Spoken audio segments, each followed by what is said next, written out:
He who would become a surgeon should join the army and follow it. So Hippocrates, father of medicine, counseled nearly 2,500 years ago.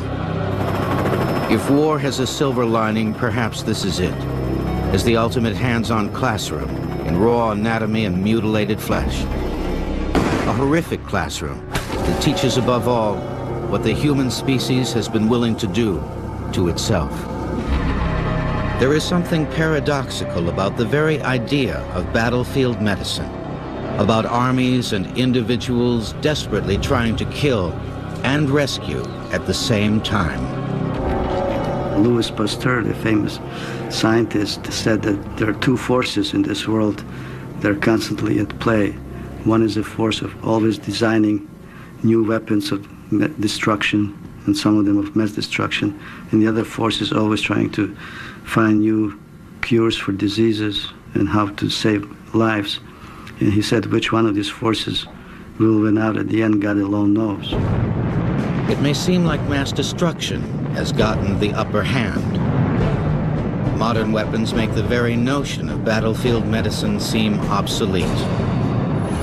But the weapons and strategies of rescue have also evolved, benefiting at times from the same technology that propels the slaughter. The history of battlefield medicine is almost as old as the history of organized war. 1,000 years before the birth of Christ, the legendary Greek hero Achilles took time to bandage the wounds of his comrade Patroclus during the Trojan War. According to Homer, ancient soldiers rarely survived their wounds. 192 of the 213 casualties he described in the Iliad died. Things improved dramatically in the Roman Empire, where soldiers enjoyed such good battlefield care that they lived 5 years longer than civilians. The Roman military medical system was without question the most developed in the ancient world. In fact, it would not see its equal for over a millennium. It's very clear from evidence like Trajan's column that there are soldiers who are assigned to care for their colleagues during and or after the battle. There's also evidence that there were physicians attached to legions, suggesting a hierarchical system of care back through the chain of evacuation. All that disappeared during the Dark Ages, when armies organized nothing for the wounded. During the Crusades, knights either brought their own physicians to battle or were left to die where they fell. Gunpowder, first used in 1325, created ghastly new wounds and a new urgency for military surgery. But ignorance led to appalling procedures. Gunpowder wounds were considered poisonous and treated accordingly. You have to get rid of the poison. Heat is usually the best way to overcome a poison, and so cautery, boiling oil, other fairly heroic approaches were taken to treating these wounds. Boiling oil or cautery with a hot iron tended to destroy tissue. And by the 14th century, amputees were a familiar part of the European landscape. This wound man, riddled with knife, sword, axe, arrow, truncheon, and gunball wounds to major arteries, was used to train 16th century battlefield surgeons. The most celebrated was a Frenchman named Ambrose Paré. It was Paré who sometimes performed surgeries in the midst of battle, who revolutionized the treatment of gunshot wounds using herbal salves instead of boiling oil. In addition, he devised pioneering techniques in amputation and hemorrhage control, and even ventured into plastic surgery, designing replacement noses complete with mustache. Modern combat medicine begins with the French Revolution and a doctor named Dominique Jean Larrey. The big thing that Larrey did, beyond organization, beyond being a great surgeon, was he brought the surgeon to the soldier. He didn't have the surgeon sit and wait till somebody dragged the soldier to him. To that end, Larrey devised the ambulance volante, or flying ambulance, which could whisk casualties out of harm's way. He also created teams of ambulance drivers, and litter bearers whose sole duty was to find wounded men and bring them to safety. The treatment occurs much sooner, hours, sometimes days sooner, in a profession where hours make a difference between life and death. The Industrial Revolution of the 19th century created new possibilities for mass destruction. Statistically, the American Civil War was the most life-threatening war of all time. A quarter of those wounded in action died, 620,000 in all. 130,000 men were disfigured for life. 50,000 were amputees. A new bullet, the mini ball, conically shaped and 3 times larger than the musket ball, was responsible for much of the carnage.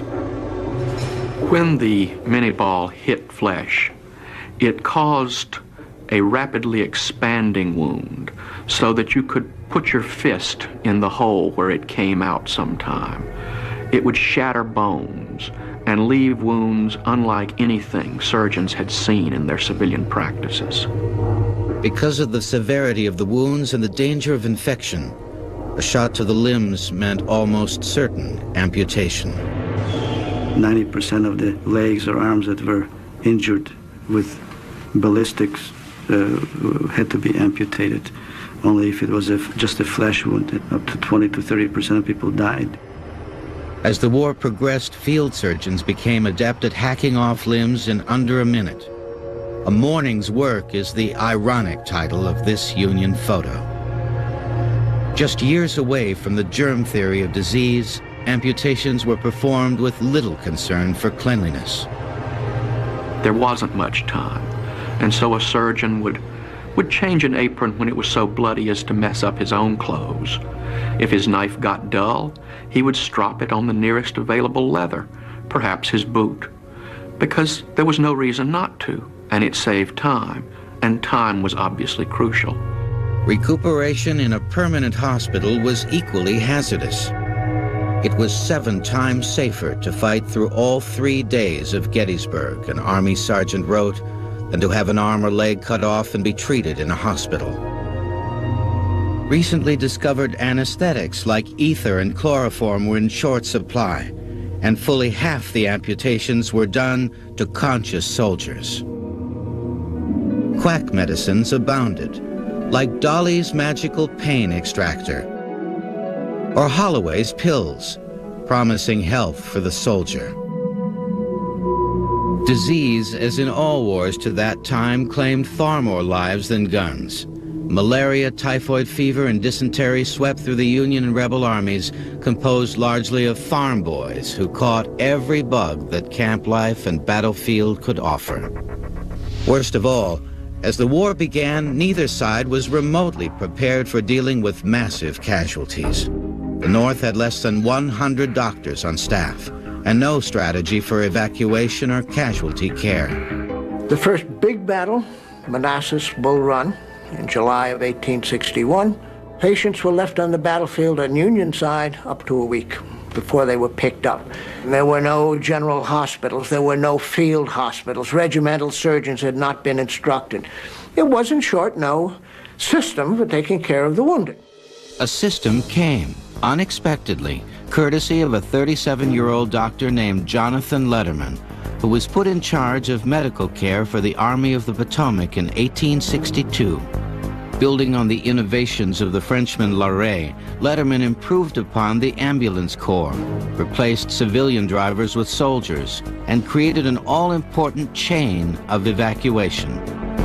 Casualties were rushed from the battlefield to nearby dressing stations to be patched up and stabilized. Then, if necessary, moved to field hospitals, and finally to fixed hospitals in big cities for recuperation.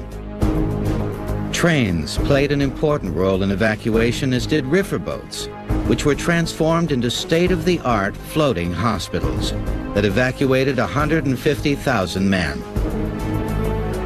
Most importantly, Letterman put medical officers in control of supplies, so that they no longer had to beg for wagons, bandages, and men. He put all of this together in a way to run a medical department under medical control to support the commander, the soldier, and the war. everything that Letterman looked at, all of his changes, all of his innovations are routine now, and they were not routine then. Letterman's revolutionary system was first put to the test in Antietam in 1862. On a battlefield that stretched 6 miles, every wounded Union man was treated within 36 hours. By war's end, casualties were reached in half a day. Bloody as it was, the Civil War marked the birth of modern organized combat medicine. The transition would prove vital as war entered a new global stage.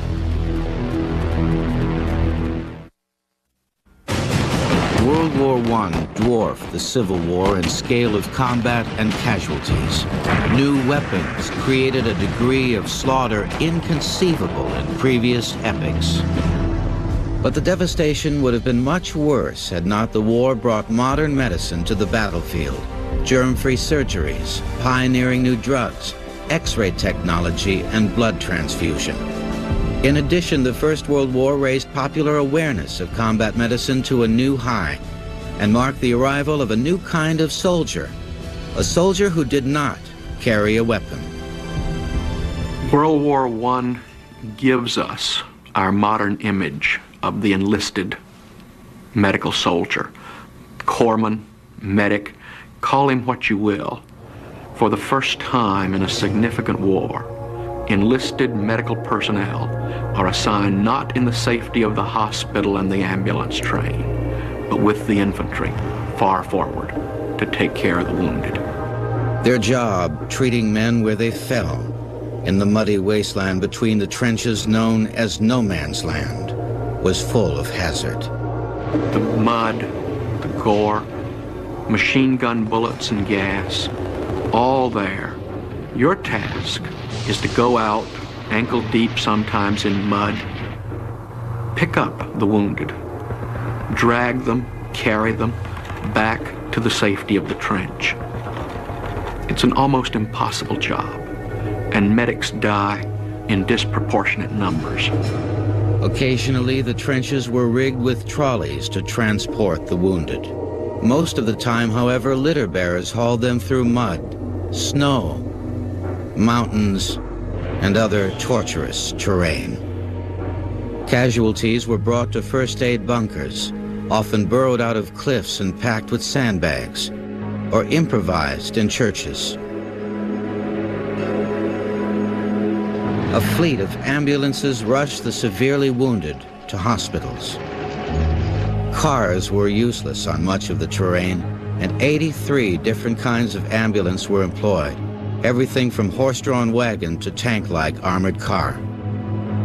Trench life itself produced many casualties. Think about living in a hole in the ground, month after month. It rains, it snows, you're cold, you're wet. Living in the trench is the worst of your nightmare of camping, magnified by days and weeks of doing it with other people. The unending cold and wet produced a debilitating condition known as trench foot, and the heavily manured trench soil gave off a foul gas that infected wounds and led to deadly gangrene. Adding to the difficulties, a new weapon and a new ordeal for medical personnel: man-made poison gas. The Germans were the first to use gas, releasing a cloud of chlorine outside the French village of Ypres on April 22, 1915. The fumes killed nearly 1,000 men within minutes. It was a terror weapon. People saw it. They saw their friends falling down from it. They simply panicked and ran. People who stayed and tried to fight on obviously got the casualties, and the burning of the eyes, the burning of the mouth and in the chest, and eventually the accumulation of fluid in the lungs that led to death. Gas masks worn by animals as well as men were the primary defense against this insidious new threat. Gassed soldiers had to be scrubbed down as quickly as possible, and special ambulances were rigged with shower units to speed the process. But the new weapon was sickeningly effective, blinding thousands and accounting for 1/3 of all casualties during the war. Mustard gas, which remained active in clothes and equipment for months, was especially debilitating. The First World War, with its unique horrors, also marked the appearance in alarming numbers of a new kind of casualty, a psychological casualty. You're just worn out by the tension of hour-by-hour fear, terror, danger, seeing your buddies killed. Patients began to break psychically. They simply couldn't function. They would break down and cry. They would scream. They would stare off in what became called the 1,000-yard stare. Eventually, shell shock, as it was called, was recognized as a war disease, and soldiers with wounded psyches were evacuated along with the physically wounded men. Despite the gruesome scale of mutilation and death, World War I was a turning point in the history of battlefield medicine. On average, wounded men were brought to field hospitals within 5 hours, and if necessary, to better equipped fixed hospitals in 10. X-ray machines, sometimes portable, were used on a mass scale for the first time, helping surgeons avoid unnecessary operations. The germ theory and antisepsis paved the way for modern hygiene, and patients no longer had to fear hospitals and infection. Mobile laboratories tested bacteria along the front, and a pioneering generation of inoculations helped keep a host of historic plagues under control. World War I was the first war in history in which microbes did not kill more men than weapons. One positive outgrowth of the butchery of this war was plastic surgery. Exploding artillery produced an unprecedented number of gruesome facial injuries. At first, wounded men were fitted with lifelike masks to cover up blown-off noses, lips, and eyes. But the epidemic of disfigurement provided a laboratory for surgeons who developed groundbreaking procedures for facial reconstruction, and by war's end, a new field of medicine had been forged. An American surgeon by the name of Oswald Robertson was responsible for a more critical breakthrough. While treating men on the front in France, he improvised the world's first blood bank. He collected universal donor blood into glass bottles. He stored these in a wooden box that he built out of 2 ammunition cases and filled the space in between with sawdust, put a biscuit tin in the middle and punched holes in it and filled it full of ice, and dragged 22 bottles of blood that he'd collected from recovering casualties and people around the hospital forward to a British clearing station. Robertson gave the blood to a group of 20 soldiers who had been triaged as expectant, that is, expected to die. 9 of them lived, and the new weapon of blood banking and combat transfusion was born. It was a weapon that would be put to the test on a massive scale in the next World War. The influenza epidemic of 1918, which killed over 20 million people around the world, swept through the trenches of France and immobilized armies on every side. Battlefield medicine will continue in a moment on Modern Marvels. A single generation after the First World War ended, a Second World War began. Once again, there was a quantum leap in the technology of death.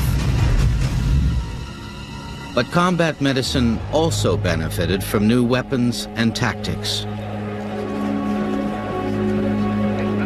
From Guadalcanal to the beaches of Normandy, in surgical tents and improvised hospitals, medics and doctors reached wounded men faster and more effectively than ever before. One of the symbols of military medicine in World War II was plasma. Whole blood transfusion, pioneered during the First World War, was still considered impractical on a mass scale because blood spoiled easily and was difficult to store. But plasma, liquid blood minus the red blood cells, could be freeze-dried and canned, carried easily, and used to keep hemorrhaging men alive. The use of plasma for initial treatment of shock saved any number of lives. Corpsman could give it right up front. Didn't have to be refrigerated. You had a tin can, you took it apart, you put the water into the lyophilized plasma, you swirled it around, you stuck in the IV thing, and you gave it to the guy. Unfortunately, plasma had some serious, if little publicized, defects. Unlike whole blood, plasma was pooled, and before long the entire supply was contaminated with hepatitis. In mid-war, after tens of thousands of soldiers came down with the disease, the Army decided to switch from plasma to blood. Charles Drew, a leading expert on blood banking, was given the crucial task of developing a nationwide blood banking system overnight. What Drew did was an enormous accomplishment because it had never been done before, where strangers came in to give blood to strangers in advance of anyone needing the blood. But now you have thousands of people, for patriotic reasons, coming in to give blood for soldiers, sailors, airmen, and Marines that they'll never see. Ironically, the blood that Charles Drew, a black man, collected was racially segregated by the military. No white person should have Negro blood. That was a given, not arguable. Red Cross fought it tooth and nail. Drew fought it tooth and nail, and they lost. It was not blood banking, but penicillin and other advances in disease control that had the biggest impact on combat medicine in World War II. The development of antibiotics wiped out the kind of bacterial infections that had crippled armies since ancient times. DDT, hailed as a miracle disinfectant, was sprayed everywhere as part of a massive campaign to kill mosquitoes and other disease-carrying pests. Atibran, a malaria suppressant, was also enormously effective, and taking a pill was part of every jungle soldier's daily regimen. Morphine, available in single-dose syrettes that could be administered by medics on the battlefield, also came to the fore. To avoid overdosage, medics noted each injection on a medical history card. Sometimes overdosage was deliberate. Don McKee, a D-Day medic on the beaches of Normandy, woke up one morning to find his supply kit opened. I said, uh-oh, what's happened? Somebody had gotten the morphine syrettes out of my patch and proceeded to punch himself with about 20 of these. He overdosed, is what he did. Crawled back in his hole and he was dead. And I really felt bad because this poor guy had just had too much of combat and he wanted out of there. And the best way you do was get into the medic's pouch and take my morphine. Psychological breakdown, combat fatigue as it was now called, was an even bigger problem than in the First World War.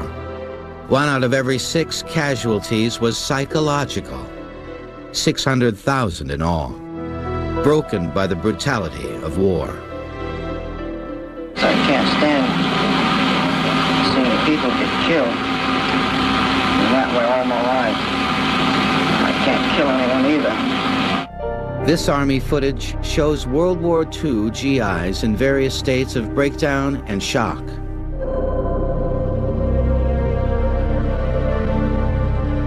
This severely traumatized man is trying desperately to speak and can't.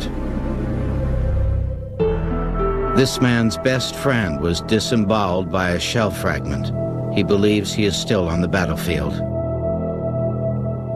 Reassurance and a few days of rest and relaxation brought most emotionally shocked GIs back from the edge, and 60% were able to return to the fight. Remarkably, medics and surgeons on the front lines did not themselves frequently crack. George Sharp was a 25-year-old doctor fresh out of med school when he was sent to the Philippines as a battalion surgeon. As the first doctor to see a wounded man, Sharp was positioned within 100 yards of the fighting. At times, there was a very heavy flow of casualties. I would see as many as 100 or more men coming in a day, and I couldn't change my clothes. My clothes were covered with blood. And my operating room, so-called, was a hole dug deep for my feet to sit down, and I would work on these people as they came in. We were under fire. We were getting mortars dropped near us, and we were getting shells from the Japanese. The din was absolutely horrendous. I mean, you have no concept of the din. And at times, it would stop suddenly, and it would be an absolute silence, a haunting silence. And then it would start up again. We had very primitive conditions. I didn't have any sterilization of gloves. I used a helmet full of bichloride of mercury, and I'd dip my hands into that, and then plunge my hands maybe into somebody's abdomen. One of the most daunting challenges facing combat medics came on June 6, 1944, D-Day, as the greatest invasion force ever assembled stormed the beaches of Normandy. Everybody has an image in their mind of soldiers charging out of boats into artillery, mines, and machine guns, being blown apart and damaged, and they were. Somebody has to get these people to safety. That somebody is the medic. Don McKee was a medic with the 29th Infantry Division, one of 5 assault divisions that made up the D-Day Armada. During the assault on June the 6th, we were on board ship 4 or 5 miles out, and we could see that they were having a lot of trouble. And many of the landing craft were flooded as they came in, and when the ramps were open and people poured out of the front of them, they immediately stepped into water over their head. Most of these infantry people were carrying 75 and 80 pounds of materials on their back, and a lot of them didn't make it. When we got to the beach was still in chaos, and those bodies were floating in, and you literally had to step over many people that were already dead. Once you get on the beach and you got a few people together in the shelter of the cliff, you were able to help some people. McKee, one of 2 medics in a company of 200 GIs, treated as many as 30 men a day. You had to make a decision, and only the medic could make it. Is it safe to go out and try to pull that fellow back? But I had to do it on several occasions. But you couldn't treat him out in the middle of the gunfire. You just had to drag him back, and I had many people firing at me, and fortunately they missed. The wounds that I basically saw were either puncture wounds from small arms fire or shrapnel. And now and then you'd run into somebody that had a direct hit of a mortar or an artillery shell. All you could do was stop the arterial bleeding. But I had many a man die right while I was there because I had no way of saving them. Less than a year after D-Day came another decisive day, one that would cast a sobering shadow over the future of mankind, subsequent wars, and the role of combat medicine.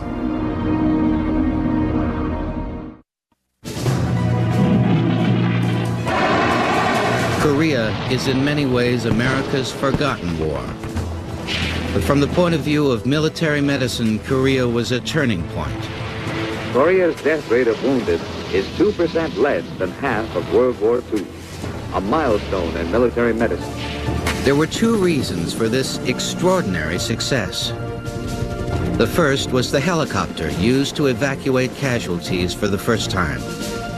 Only 2 men could be medevaced at a time in these pioneering craft, placed in pods on either side of the chopper. More importantly, Korea brought to reality something that had long seemed a fantasy, a movable hospital that could follow the fight, and that came to be known as MASH. MASH in Korea was the culmination of forward surgical care. Larey, Letterman, World War I, World War II, all of that came together, and it was said, we need a structured hospital appropriately staffed with about 80 beds to be far forward as we can get it, and that was the MASH, Mobile Army Surgical Hospital. The MASH's great contribution is it provides an entire hospital unit that can continue to move forward in tents, in jeeps. The MASH can keep pace with the Army, and patients are moved backwards as they become more transportable and stable. Evacuate the man to the rear to where we can get him out on a chopper. Do you understand? Over. By the early 1960s, another war in Southeast Asia. Burning. They're going to do all they can to save that leg. I know. I know there's not much left because I was carrying that damn thing in my hands all the way back. I was afraid the whole thing was going to come off. Vietnam, a different kind of war, brought a different approach to combat medicine. The revolutionary premise of the 18th century Frenchman Dominique Jean Larrey to treat casualties as close to the front line as possible was not practical in a war where there was no clearly defined front line, and where speedy ground evacuation through rice paddy and jungle was impossible. Instead, U.S. planners built a network of 28 hospitals throughout Vietnam and relied almost entirely on a new kind of ambulance to airlift men from jungle patch to hospital bed. The Navy's medical men say the fabulous helicopter is a vital factor in giving battle-wounded men a better chance for survival. Huey helicopters carried 90% of the casualties during the war. It took a crew less than a minute to load between 6 to 9 wounded GIs, and an average of 35 minutes to get them to a hospital. The survival rate of airlifted soldiers was 98%. Now, in Korea, patients sometimes would be picked up at the battalion aid station. In Vietnam, the helicopter came right down into the infantry action where the man was wounded, loaded him aboard, and left. The medic with the unit had started treatment. The medic on the helicopter could continue it, and usually within 30 minutes, this patient is in an 400-bed evacuation hospital, which is kind of like Walter Reed moved to Vietnam. Hank Toole was a pilot with the 1st Cavalry Division who flew hundreds of medevac missions in 1969. When you got a call to go in and pick up someone in combat, it was normally not because they were sick, it was because they were wounded. And if they were wounded, then there was probably enemy activity. So you could kind of count on the fact that you were going to run into some kind of hostile action. I think we all had 20, 30, 40, 50 times that you had bullet holes, some people wounded, some killed. By far the most dangerous medevac sorties were the hoist missions, in which a Huey would hover over a combat zone and pull up casualties by cable. You would drop the cable down and hover above the trees, and they would take the patients and put them on their litter, and then we would hoist them up. We would always try to turn the tail of the airplane to the enemy, so if they were going to shoot, we had something between us and them. Sometimes it was just hard to do that, and you had to do a hoist where you're looking out the windshield, and you could actually, at times, see them coming out of bunker complexes or raising up to shoot at you, and you can't do much but smile. Sometimes the hostile fire was so intense that Toole had to make an agonizing decision. You got people below you. If you wait too long, you could fall on them and hurt them, kill them all. You got a patient on the hoist, so you can punch him and drop him, or you can pull him up through the trees. You're sitting there at a time where you're kind of stressed anyway, with people shooting at you and radios going, and you're trying to make a decision.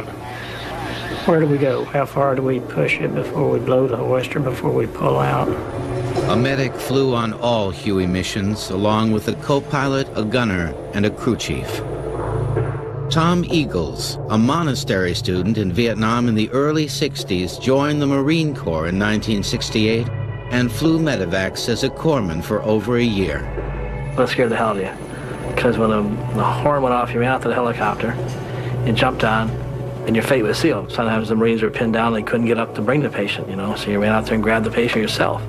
You ran across a rice paddy with all this equipment on you, and you ran out there and grabbed this guy and ran back to the chopper and threw him up in there, and you crawled up in there. Sometimes you get to him, sometimes you couldn't. Sometimes they were so wounded, you couldn't get to all of them. I mean, those were days they died. I mean, you saw people die because you couldn't get to them and take care of this guy and that guy, too. Those days will, choke you up for the rest of your life. The North Vietnamese, like the Japanese before them, were not signatories to the Geneva Convention that protected medics and other non-combatants. Tom Eagles, who also spent a lot of time on the ground with the troops, was a so-called gunslinger doc, a medic who carried a weapon and also ignored the Geneva Accords. The Geneva Convention says you shouldn't carry a weapon for other than your protection or the patient's protection. But if you don't carry a weapon, then you're a liability to the rest of the soldiers and Marines around you. We thought this was preventive medicine. Kill them before they kill you. In a small unit, you had to pull your load. Combat medicine, of course, cuts across battle lines. The North Vietnamese were also doing everything they could to treat their wounded, in many ways against greater odds. There was no medevac for the Viet Cong. Instead, they carried casualties long distances on jungle trails. With little money for equipment and machines, they lived off American scrap. These surgical tools were fashioned from the aluminum of a downed plane. Operating rooms without X-ray, blood banking or electricity were set up in tunnels and caves. This primitive foot-powered pump that suctioned out fluids during surgery saved many lives. In battlefield medicine, as in everything else, there are the haves and the have-nots. After Vietnam, many countries of the Third World would find that taking care of the wounded was a luxury they still could not afford. Where does an Army surgeon get trained? In inner-city emergency rooms, where he treats knife, gunshot, and other casualties of the urban battlefield. Modern Marvels will return. The Gulf War against Iraq in 1991 was a military medical catastrophe waiting to happen. The American-led front raced across the desert at 50 miles per hour, the fastest moving front of all time. Too fast, as it turned out, for the medical support troops who needed 32 hours to carry portable hospitals and other cumbersome equipment into Iraq. If we would have had a lot of casualties during Desert Storm, it would have been a disaster. I mean, it really would have been a disaster. The Army's #1 medical priority after the war was to improve mobility so that hospitals and doctors could keep up with the front. To that end, the Army has developed a hospital that can be dropped in a box by parachute and assembled by 4 men in half an hour. What we wanted to do is to develop a hospital that was very light and had all the capabilities of a big, heavy hospital. You can do almost any general surgical procedure or whatever you need to do, and up to 2,000, 3,000 operations in 24 hours. Since the 19th century, progress in battlefield medicine has been dramatic. In the Civil War, 20 to 30% of those who received treatment died. By Vietnam, 98% survived. But the statistics are somewhat misleading. We have not made any progress in the last 150 years in terms of decreasing those soldiers or Marines who were killed in action. Killed in action means that people would die before they would arrive in a hospital. In Vietnam, the percent was still 20%, which was the same as it was in Civil War. And I feel that we need to concentrate how to reduce that. Most soldiers die in the first hour after being wounded, the so-called golden hour when resuscitation is possible. With that in mind, medical researchers have developed a slew of high-tech tools that they hope will allow medics, doctors, and soldiers themselves to render treatment in the midst of battle. One such tool is called an LSTAT, and it's the first significant redesign of a stretcher since ancient times. Up till now, we have not attempted to deliver critical care during the evacuation process because it was so life support equipment intensive. This facility gives us that new capability to provide that en route care. What this stretcher really does is bring an intensive care unit onto the battlefield, miniaturized within a 120-pound, 5-inch thick frame that can fit into an ambulance, is all the life support hardware of a big city hospital, including ventilator, oxygen generator, defibrillator, and physiological monitors. Another dramatic development in battlefield medicine has to do with bandages. The bandage has been around more or less unchanged since the Trojan War, but the Red Cross, working with the Army, has come up with a gauze that can stop out-of-control bleeding in a minute. It's called a fibrin bandage, and it uses high doses of scab-producing proteins to form an instant scab. The fibrin bandage will allow you to apply and achieve almost immediate hemostasis on very large wounds, where just the amount of blood that's lost through oozing very quickly adds up to represent devastating losses. An aerosol version of the bandage is also being developed for hard-to-treat wounds. You can't stuff a 4x4 bandage through a .30 caliber bullet hole. So if you could have something that looked like a WD-40 can with a long nozzle on it, sit it in and let it expand 50 times its volume, creating a local material that as the lung moved inside, it would spread it around.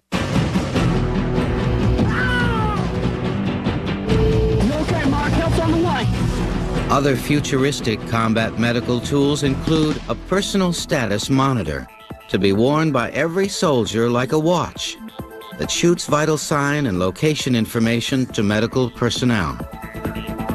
Telepresence surgery, which promises to one day bring the best surgeons from around the world into a foxhole by remote control.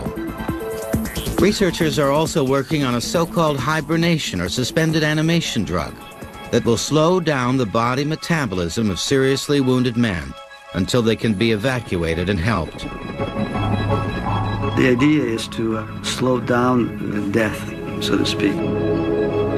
A turtle, for example, that requires oxygen, can get underwater and stay there for 6 months because it can decrease its metabolic rate 200-fold. I mean, it's amazing. And so the thought was, why not look at what is it about the turtle or other animals that can go into hibernation? Combat medicine, of course, is not just an American endeavor. And it's not just something that's done with helicopters and state-of-the-art science. In Afghanistan, Rwanda, Somalia, Bosnia, and other under-publicized war zones, volunteer medics, nurses, and surgeons provide a different, desperate kind of frontline health care. We don't belong to a military, but we treat many of the victims of war. I think the combat medics probably focus most of their attention on their own people. I don't think they spend a lot of time with civilians. If they happen to see 1 or 2 civilians, they might treat them. But we're there for everyone, everyone. We're there for the Faction A and Faction B, and we're there for the civilians. Mary Lightfine is a nurse with Doctors Without Borders, a humanitarian organization that treats soldiers and other victims of war in 83 countries around the world. A lot of the war wounded we see would be bomb blasts, landmines, burns, torture victims.